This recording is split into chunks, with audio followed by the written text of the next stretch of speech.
আমার ওই একটা প্রশ্ন আমি জবাব চাই যে আমার ভোটটা গেল কোথায়। ভিপি পদে আবিদ ভাইকে ভোট দিয়েছি, জিএস পদে হচ্ছে সম্রাট ইসলামকে ভোট দিয়েছি এবং এজিএস পদে হচ্ছে আশিকুর রহমান জিমকে ভোট দিয়েছি।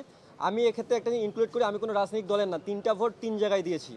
সেই জায়গা থেকে যে আমি যে জিএসকে ভোটটা দিয়েছি, সেই জিএস যখন রেজাল্ট শুনে হচ্ছে উনি নিজেই আমাকে নক করেছিল, নক করে বলছিল যে আমার রেজাল্ট 0 আসে, তুমি আমার হলে থাকো, তুমি শহীদুল্লাহ হলে থাকো, তুমি থাকা সত্ত্বেও আমার রেজাল্টটা 0 আসে।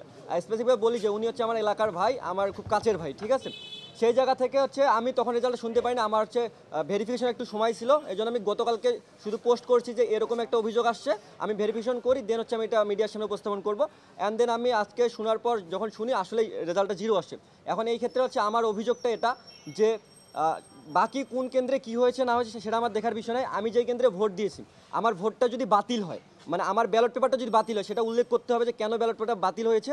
আমি যেহেতু নিজে ভোট দিয়েছি, আমি তো একজন শিক্ষিত শিক্ষার্থী, আমি জানি কীভাবে ভোট দেওয়া লাগে এবং আমি আগে থেকে কয়েকটা ভিডিও দেখে ভোট দিতে গেছি কীভাবে ভোটটা দেওয়ার লাগে। সেই জায়গা থেকে আমার মনে হয় না যে আমার ব্যালটটা বাতিল হওয়ার কোনো সম্ভাবনা থাকে। যদি বাতিল হয় সেই ব্যালটটা উপস্থাপন করতে হবে, নইলে আমি মনে করি যে যেগুলো অভিযোগ আসতেছে একের পর এক, সেই অভিযোগগুলো সত্যতা প্রমাণিত হবে এটার মাধ্যমে। এবং সেই ক্ষেত্রে হচ্ছে ভোট কারচুপির যে ইস্যুটা, গতকালকে আপনার মিডিয়ারে দেখেছেন বিভিন্ন জায়গা থেকে বিভিন্ন রকম অভিযোগ এসছে এবং নিয়ম বহির্ভূত অনেক কর্মকাণ্ড ঘটেছে ডাকসু নির্বাচন কেন্দ্রিক।